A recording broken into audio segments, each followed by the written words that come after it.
Welcome back to Conflicts of Interest. This is episode 314. I'm the host, Kyle Anzalone. Got a lot of news to cover on today's show on Russia, on the Iran deal, on Israel, and I'm not sure if it's going to be a particularly long show today, but I've written up several articles that I want to break down and discuss with y'all. So if you want to follow my work, I am the news editor at the Libertarian Institute, where I put together a daily news roundup, try to write at least an article every day, and also put out this show, Conflicts of Interest, along with my co-host, Connor Freeman. A lot of the articles I write are with the assistant news editor at the Libertarian Institute, Will Porter. We also have a weekly letter we put together at the Institute. Will Porter is in charge of that. So check out and sign up for the newsletter at the Libertarian Institute. That way you get all the news that we've been writing up throughout the week. You can also follow the show at antiwar.com, where I am the opinion editor, so I put together the viewpoints on that website.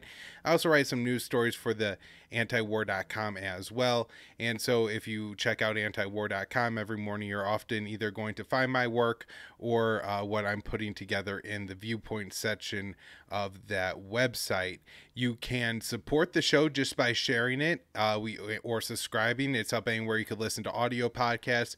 YouTube, Rumble, and Odysee for the video version. You can support the show by donating at Patreon or Subscribestar.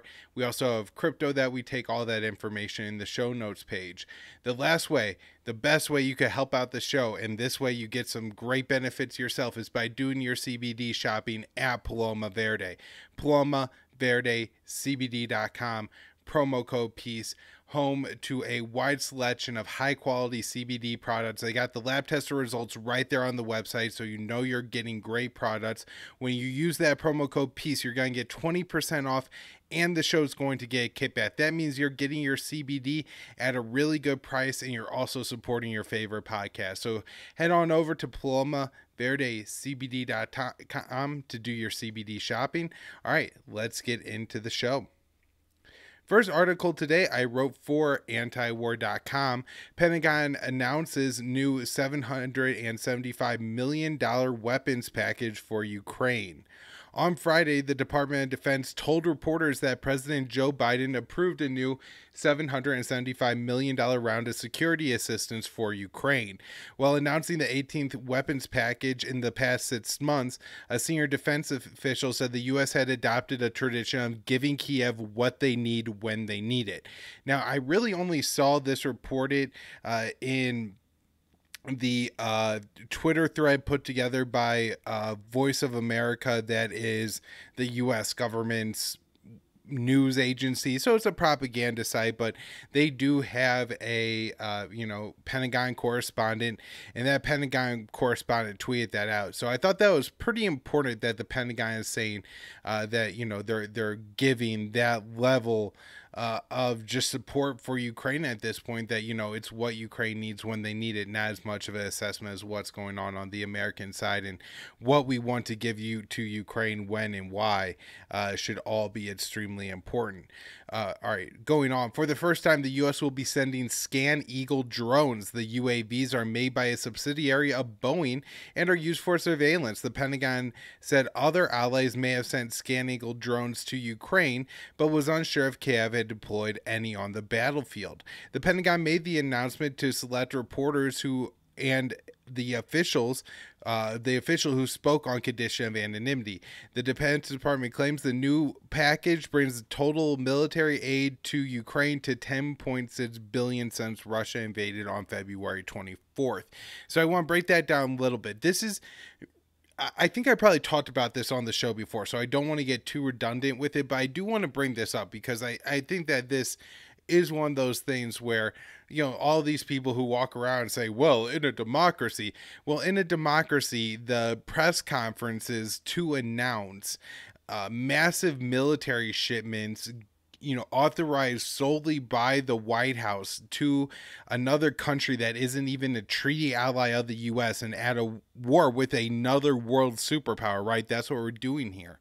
That it happens. So, Reuters, AP, Voice of America, all the CNN, Fox, all those guys get invited to these press conferences. But, even though whoever from the Department of Defense is standing up there in front of an entire room of reporters, that guy speaks on the condition that he will not be named. And so it makes it very hard for anybody to really figure out a lot more of what's going on than the write-ups that you get from Voice of America, Reuters, AP.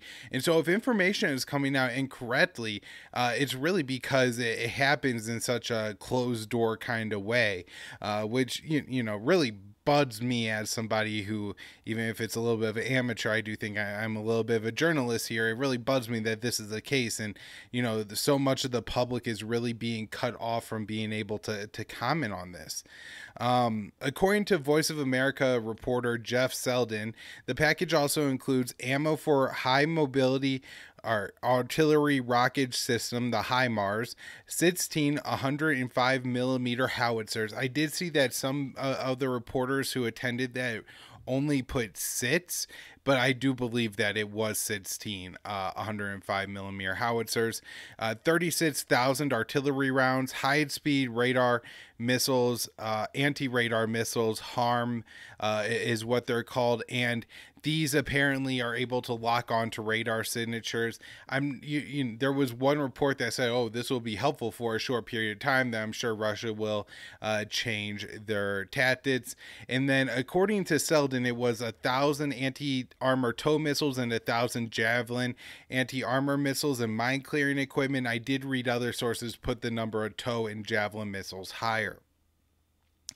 Wrapping up here, a source told Politico that the 18th round of security aid would include Raytheon-made Excalibur precision guided missiles. The arms dealer website claims the munitions can extend the range and improve the accuracy of some artillery systems up to 40 kilometers. Reuters reporter Idris Ali said the Excalibur munitions were not included in this weapons package. So, fortunately, if anybody ever wants to know what's happening in these, Idris Ali is probably the guy to hit up on Twitter. He's the Reuters Pentagon reporter, and he's responded to me like 4 or 5 times now when I've asked him these kind of questions. So extremely appreciative to Idris for responding and clearing that up for me, because it wasn't specified in the Pentagon's report if it was a just regular munitions or these Excalibur precision guided munitions, which would extend the range of the artillery systems that the U.S. has given Russia or Ukraine by quite a bit, and could really exacerbate, the problems going on there. The next article from antiwar.com, written up by Connor Friedman: Putin warns Macron of large-scale catastrophe at Zaporizhia nuclear plant. And so, with rising tensions and continued shelling at Ukraine's Zaporizhia, I believe is how you say it, nuclear power plant, ZNPP, are the initials I'll go by for the rest of the article, so I don't have to keep mispronouncing it, and nearby areas, President Vladimir Putin and his French counterpart Emmanuel Macron had discussed the need to send UN monitors to assess the besieged facility. Both Ukraine and Russia accused each other of planning provocations and false flags at the site, and amid dire warnings of possible nuclear catastrophe at Europe's largest nuclear power plant. So this is really serious. When this was initially taken by Russia in March, if you remember on the show, myself and I don't think Will Porter was on the time, but Will wrote the article with me, and we actually had live streams up of this war and conflict going on, and there's a security camera at the nuclear site that was on live stream. And at first I thought maybe it was snowing there, because it seemed like there was a lot of things shooting across the camera screen. But sure enough, after some looking, it did turn out that Russian tanks had rolled up and some fighting had occurred on not where the nuclear power plant is necessarily, but imagine you have a nuclear power plant. This is a massive facility. If you show up to the gate, you could probably see the nuclear reactors in the background, but you're not within any kind of even a couple football fields of these things. Are quarter mile plus away still. And so, that fighting went on. I think a building was destroyed or burned down. But now it seems that Ukraine is claiming essentially that Russia has put artillery positions near or at the power plant, and in its response, that they have started to shell that area. And Russia claims that the shelling is going on. They don't say that their forces are, using necessarily this particular plant as any kind of security or a civilian shield or anything like that. So that's unclear. That's just a claim from Ukraine at this point. It'll be interesting to hear what the IAEA, that's the International Atomic Energy Association, does have to say if their inspectors do arrive at ZNPP, because I think we could get a lot of interesting analysis on what's happened here. If Russia just has a couple tanks at the site to help secure it, that may make sense. Now, somebody may say, oh, why is that? Well, I think it was in 2015, a group of 40 members of Right Sector, which is a ethno-nationalist militia in Ukraine, attempted to take over the ZNPP from Ukrainian forces, and a pretty serious battle went on. And I don't think there was really ever a threat that they were necessarily going to take it over, but they did make some progress. They took a little bit of a few buildings and stuff before they were actually repelled. It's not like, they were just shot as they reached the fence. This was a serious effort to take control of that power plant. So there is a lot going on here. Connor has an excellent write-up of just a few more of the details if you want to check that out at antiwar.com. But I'm really hoping that we get those UN inspectors in there at some point, and we could get more details about what's going on and exactly who may be to blame for what's happening there. Now, look, if Russia has put their AA guns at the nuclear power plant, that doesn't necessarily justify Ukraine taking the risk of trying to take these weapons out, but it certainly creates more of a fog of war situation. So I'll be very interested to see again what the IAEA says and how this plays out. But at this point, it does seem like a very dangerous situation where there is serious fighting going on near Europe's largest nuclear power plant. All right, now some other stories on Russia from earlier in the week. This from Dave DeCamp at antiwar.com.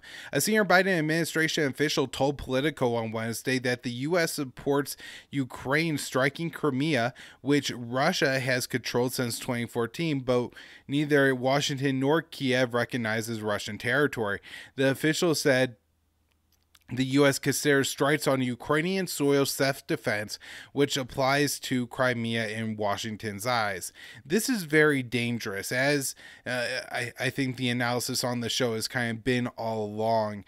If you're looking at what's happening in Ukraine and what has happened with Crimea over the past 8 years since Russia annexed it in 2014, all the investment, all the military, the fact that when Russia took over the Crimean Peninsula, over half the military defected and joined the Russian ranks. And so it's not that Russia is unpopular in Crimea. And look, Ukraine might have to fight an insurgency type conflict to take it back if it were ever to go that far.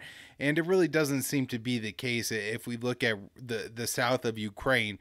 The area north of the Crimean Peninsula, we could see that Russia has continued to gain territory, and it's not that Kiev is making any particular progress in taking any of that territory back.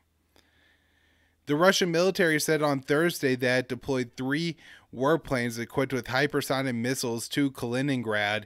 This is the area of Russia that's sandwiched between Poland and Lithuania along the Baltic Sea. According to the Russian military, the hypersonic missiles have a range of about 1,242 miles and can travel at 10 times the speed of sound.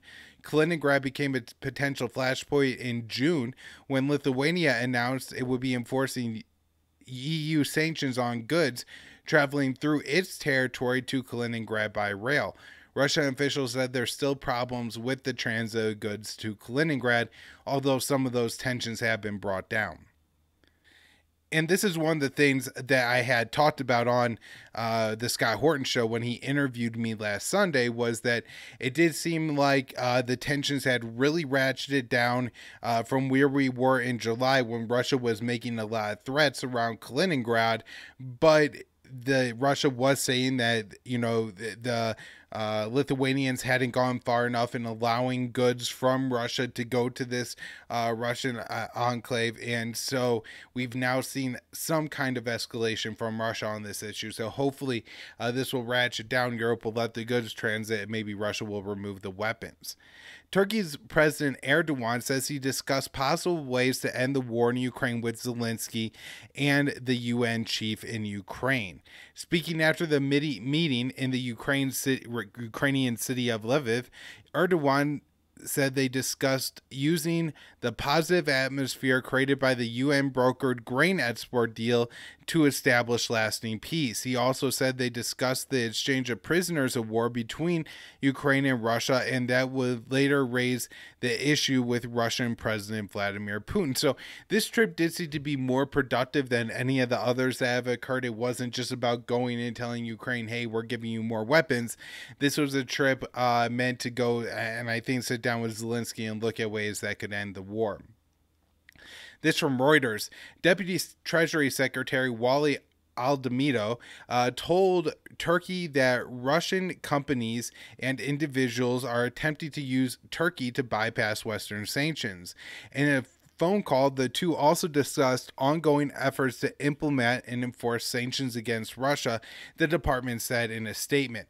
And look, so far, the only positive diplomatic event that has occurred since the start of the war in Ukraine is the Turkish and UN brokered grain deal. Other than that, nothing positive has happened, especially since March, right? And the fact that the U.S. is, you know, calling Turkey and pressuring them to enforce more sanctions on Russia is just the last thing that's needed at this point. If anything, what we need to be working for and towards is, you know, leave Turkey alone, let Turkey do what they need to do, have the negotiation, the relationship that they need both with Kiev and with Moscow to be the party that could sit down and help foster the diplomacy. Earlier in the week, Dave DeCamp for antiwar.com wrote that the Russian Defense Ministry said the ZNPP could be shut down if Ukrainian forces continue shelling the plant. The Russian Defense Ministry official said the plant's backup support systems have been damaged as a result of the shelling and said it might have to be shut down. Also on Thursday, Russia rejected a UN proposal to demilitarize the ZNPP, saying the plant would leave vulnerable to Ukrainian attacks. Next story is also dealing with UN sanctions. The Philippines is seeking to buy Chinook helicopters from the U.S. military. Melania planned to buy helicopters from Russia, but scrapped the deal because of American sanctions. And so, I think we're going to see more and more of this. If the U.S. finds that their sanctions can be used to force all countries to buy American-made weapons, then it's going to drive a whole, I think, the military-industrial complex to lobby for more sanctions to make sure they sell more weapons. All right, maybe the best bit of news I got on today's show is this article I wrote for antiwar.com. Agreement to save Iran nuclear deal is close, but obstacles remain. Al Jazeera reported on Friday that several sources say the U.S. and Tehran could immediately ink an agreement that would see both sides return to compliance with the Iran nuclear deal. If implemented, the U.S. would lift sanctions on Iran, and Tehran would scale back its nuclear program over the next 120 days until each side has returned to compliance with the 2015 deal. According to the unnamed sources that spoke with Al Jazeera, Washington approved the final text proposal made by the European Union last week, and the White House is waiting on a response from Iran to consent to the deal. According to the EU accord would see Iran reverse its advances to its nuclear energy program over the past 4 years. The U.S. would lift sanctions on Iran and agreed to pay a fine if it exits the JCPOA again. After President Donald Trump withdrew from the Iranian nuclear deal in 2018, Tehran made several attempts to save the agreement without the Americans. After Europe failed to live up to its commitments in the deal, Iran took several steps to increase the capabilities of its civilian nuclear program. Tehran installed several advanced centrifuges, enriched uranium to 60%, and made several other research advancements.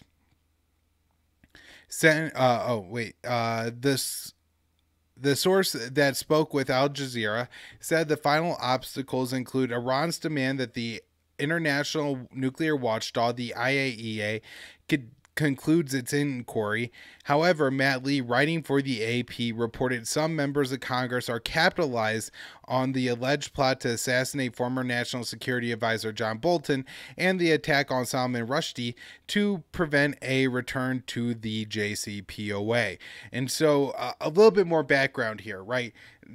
There was some reporting this weekend, and this is an issue that Connor has talked about a lot on the show, so I'm just going to go over it very briefly. Initially, Iran demanded that the IRGC be taken off of the sanctions list, and the U.S. has refused, and Iran dropped that demand months ago, definitely months ago now. And Connor has said this time and time again: Iran has dropped the demand, Iran has dropped the demand, Iran has dropped the demand. Well, the U.S. mainstream media keeps saying this is an issue because they don't read the news as closely as Connor does, right? Anyways, this, led this weekend to like CNN being baffled that Iran is dropping that demand where really they had dropped it a long time ago. They just don't read the news close enough. And Connor has also talked about this IAEA inspection. And, I think for Iran, they just want to say, we want to return to the deal without anything in place that could possibly scuttle the deal. And so that's the Iranian goal. And so that's why they want this closed. Now, on to what Matt Lee is writing. I don't think these people, like Ted Cruz might like John Bolton. I don't know. But for the most part, nobody in Congress really cares about John Bolton, and probably not Rushdie either. I think the real point here is just to try to scuttle this deal. So Senator Ted Cruz said the Ayatollahs have been trying to murder Salman Rushdie for decades. The Biden administration must finally cease appeasing the Iranian regime.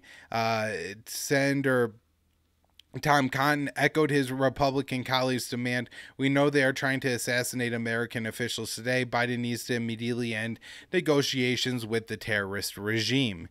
Cruz and Cotton will likely try to invoke the Iran Nuclear Agreement Review Act, INARA. Some senators argue that the 2015 law requires Congress to review any deal that would see the U.S. return to the JCPOA. It is unclear if Republicans will be able to enlist any Democrats in order to kill the deal. They'll likely need a couple because Rand Paul seems like he's at least not going to vote against it. The GOP's House Armed Services Committee suggested a second approach through its Twitter account. Even if Iran accepts Biden's full capitulation and agrees to re-enter the Iran nuclear deal, Congress will never vote to remove sanctions. In fact, Republicans in Congress will work to strengthen sanctions against Iran. And I think that this is ultimately going to be the problem, even if the Republicans can enlist enough Democrats to use that law. I think it was passed as a part of the initial congressional consenting to the JCPOA under Obama. It seems likely to me that they will be able to pressure enough congressional Democrats not to consent to lifting sanctions that ultimately that this deal will not be implemented because it's going to be 120 days and there are certain things that each side has to do during those days, including lifting sanctions. And my guess is the Hods do everything they can to make sure that doesn't become the case.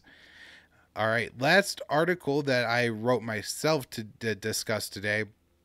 Report: White House asked Israel to review rules of engagement in response to journalist murder. The Joe Biden administration has urged Israel to re-examine its rules of engagement. Axios reported months after an Israeli soldier killed Palestinian-American journalist Shireen Abu Akleh, who was fatally shot during a raid despite identifying herself as a reporter. Secretary of State Antony Blinken made the request on a recent phone call with Israel.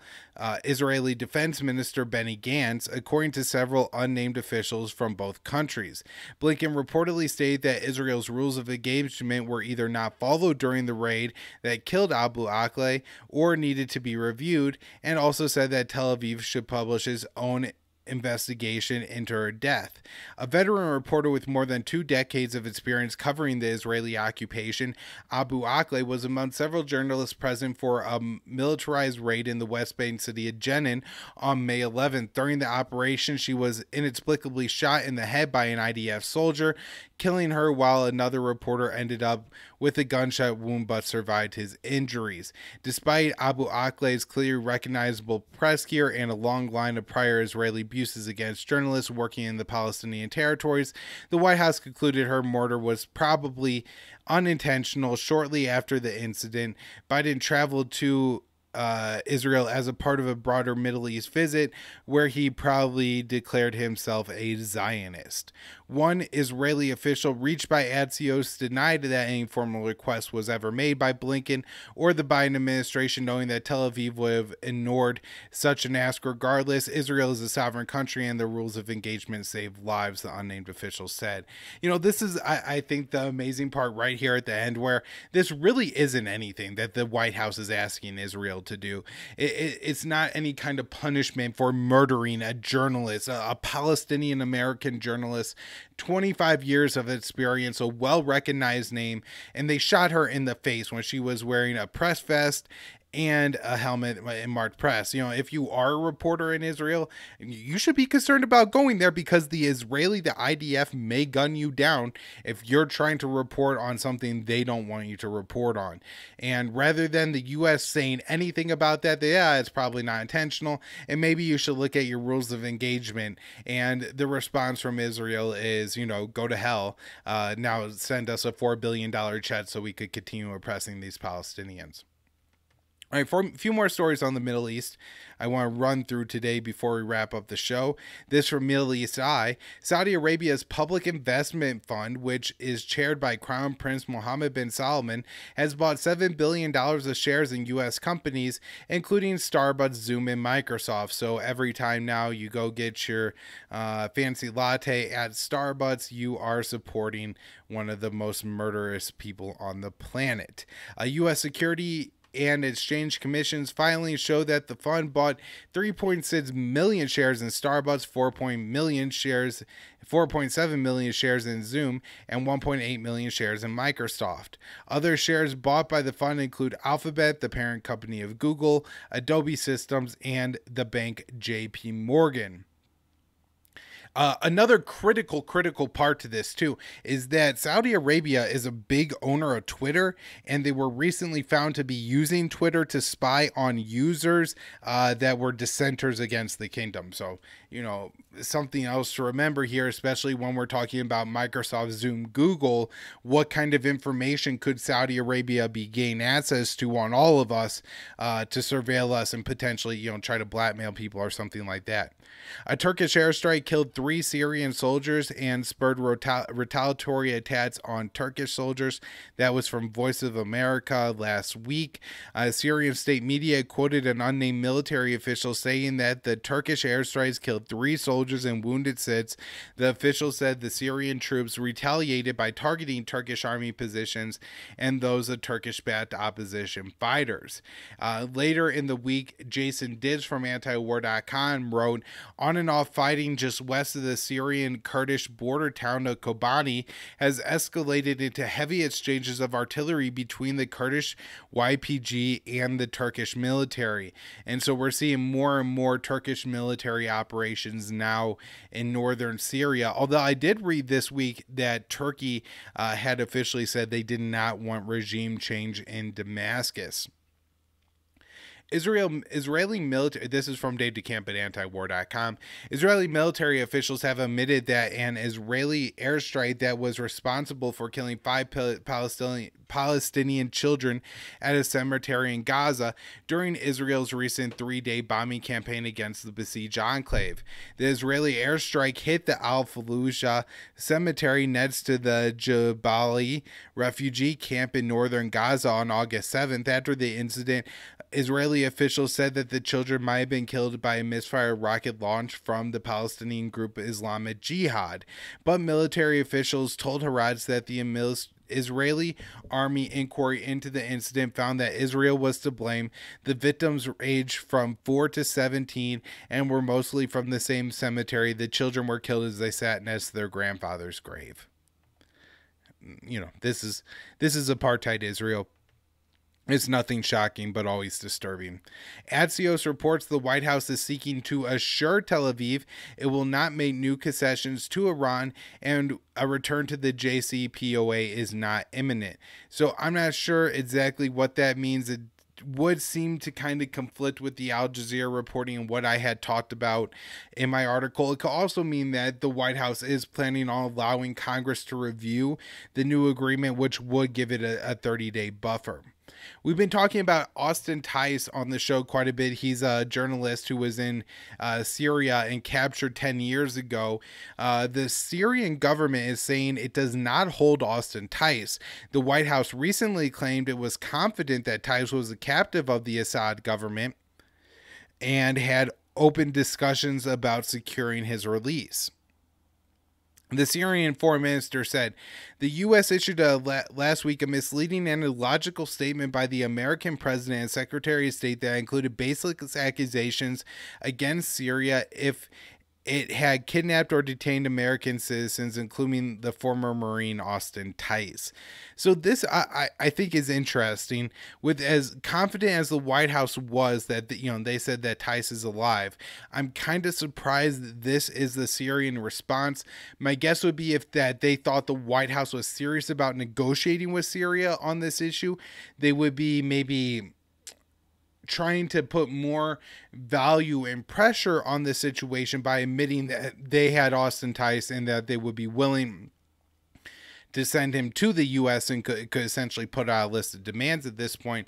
But we're not seeing this. Maybe the Syrian government actually doesn't have him. He could be held somewhere in Syria, not by the Syrian government, although most of the forces in Syria at this point, I would imagine, are either under the control of the U.S. and Turkey, if they're opposed to Assad. Turkey and Israel agreed to reappoint ambassadors and restore diplomatic relations. It had been several years since that was the case. I think the countries often have issues over Israel's treatment of the Palestinians versus Turkey's treatment of the Kurds, which is pretty similar, although I think Israel is worse. Iran on Wednesday said that it was prepared for an unconditional prisoner swap with the U.S. and said that they were ready to work on the issue regardless of the status of the nuclear deal known as the JCPOA. This is interesting just because if the deal is really close, this is maybe one of the overtures that Iran is trying to make to get us over the finish line. And then to wrap up here, Israel's prime minister attempted to push the German leader to abandon efforts to revive the Iran nuclear agreement. And then Prime Minister Yair Lapid met with U.S. officials on Thursday and said the Biden administration doesn't walk away from the current talks with the Iran nuclear deal. It will show weakness. And so this is Israel making desperate attempts to try to kill the negotiations to save the Iran nuclear deal. I guess is probably what makes me most optimistic that we actually may be talking here about saving the deal, even though the Biden administration was so negligent for so long in these negotiations. All right, that's where I'm wrapping up the show for today, everyone. Hope you enjoyed the show. Antiwar.com, Libertarian Institute, anywhere you can find the show, just please share it, get it out there, recommend it to new people. Help me and Connor grow this show. So many people say the information we have is important. Well, let's get it out there to new listeners. Recommend it to somebody or just put it on your Facebook, Twitter, something like that. Really appreciate if you guys could do that. Thanks, everyone.